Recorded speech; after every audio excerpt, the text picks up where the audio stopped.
In this video, we will discuss the most important concept of the English language, and that is the verb.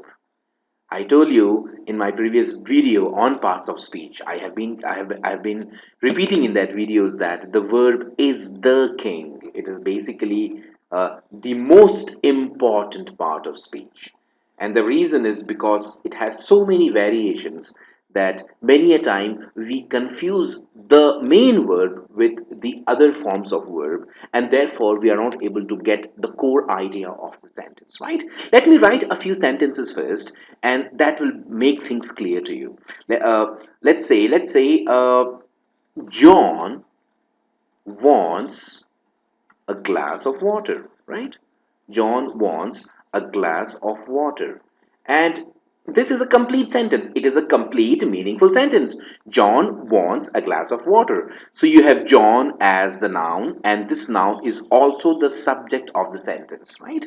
So please don't confuse the subject of a sentence with the noun, right? The noun is a part of speech, while the subject of a sentence is basically a part of a sentence, in the sense that the subject is basically the doer, the main thing of the sentence, the main idea, the one who takes the action, the one about whom I'm speaking in the sentence. That is the subject of a sentence.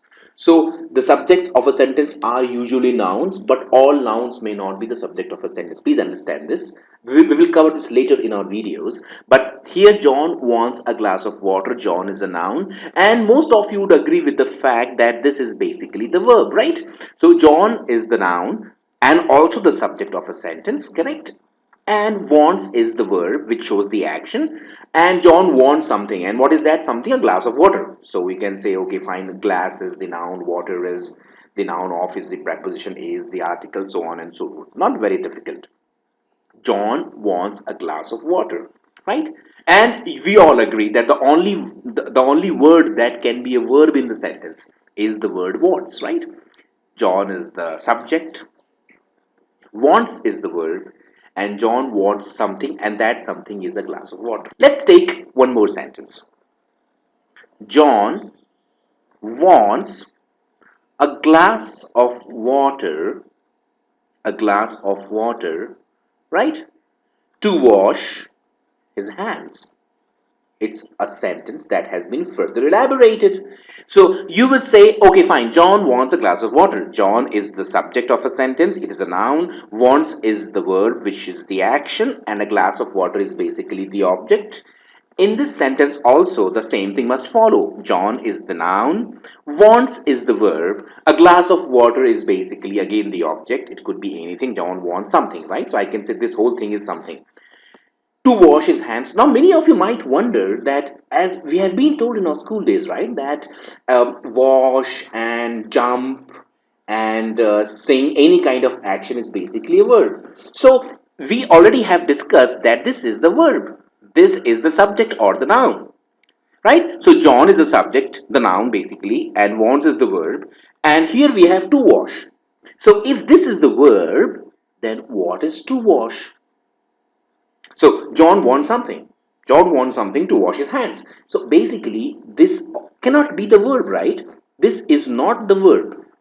Because if you have two verbs, then you must join them with a conjunction. Right? So these are two different things, primarily, though they look the same. I would say that this is basically the verb, and this is a form of the verb.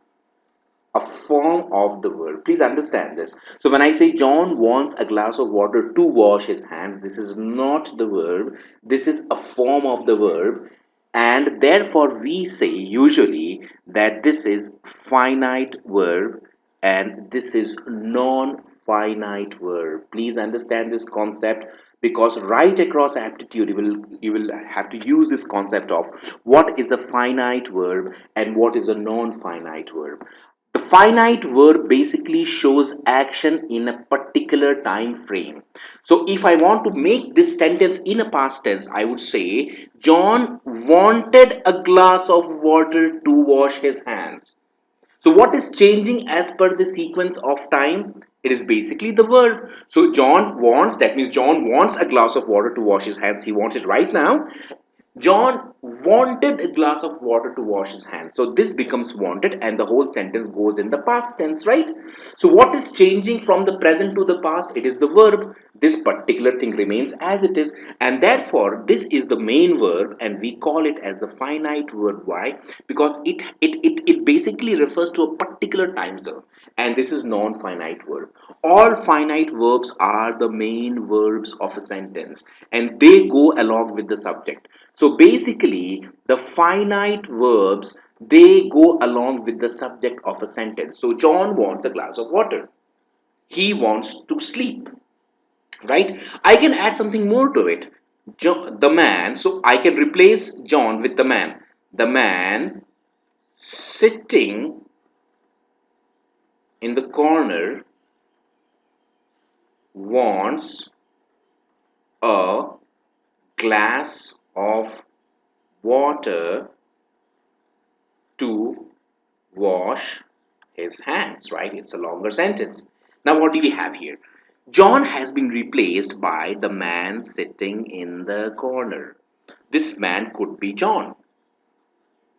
So, the way I had John wants a glass of water to wash his hands, I can say the man sitting in the corner wants a glass of water to wash his hands. Even in this case, the verb has to be wants. And in this case, this is basically a non-finite verb. And just as this is a non-finite verb, this also is basically a non-finite verb. Please understand this concept. So everything that is in the form of ing or ed or looks like a verb may not actually be the verb of a sentence. And that is precisely why we go wrong. We are not able to comprehend the right meaning from a sentence because we just don't know where is the subject and where is the verb. We know that John is the subject. We know that wants is the verb in a very simple sentence. But if the sentence becomes long as and has other forms of the verb, we have difficulty identifying the verb. So John wants a glass of water. John wants a glass of water to wash his face, so to wash his hands. So to wash becomes the non-finite verb. The man sitting basically becomes the non-finite verb, right? The man is the subject, or it is the noun. Basically it is the subject of a sentence.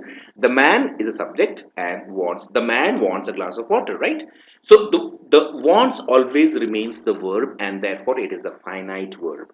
The other forms of the verb which look like the verb are basically the non-finite verbs, right? So we have discussed the finite verbs and the non-finite verb. In the next slide we will discuss the different forms of non-finite verb. So we see that the verb can be broadly classified into the finite verb. The finite verb basically shows the action taken by the subject. Please understand, the finite verb shows the action taken by the subject. It carries the main action. It carries the main action. In fact, the finite verb is carrying the main action. It is affected by the change of time. So the moment you make the present and take it to the past, the verb changes. And from the past, if you bring it to the future, the verb changes. So basically the finite verb always have an impact on the tense of the sentence. Then the verb basically has the non-finite verb, right? And this non-finite verb are of three types. The first is, of course, the infinitive. The infinitive, and then we have the gerund, and then you have the participle, right? These are the three different forms of the non-finite verb. So we have the finite verb, which is basically shows the action taken by the subject, and then we have the non-finite verb, of which we have the infinitive, which is one form, the gerund, which is the other form, and the participle is the third form. In our next video we will discuss all the three varieties of non-finite verb. And once you have understood the non-finite verb, you would be able to distinguish in a sentence the difference between the non-finite and the finite verb. And this finite word basically goes with the subject. These do not. And let's learn that.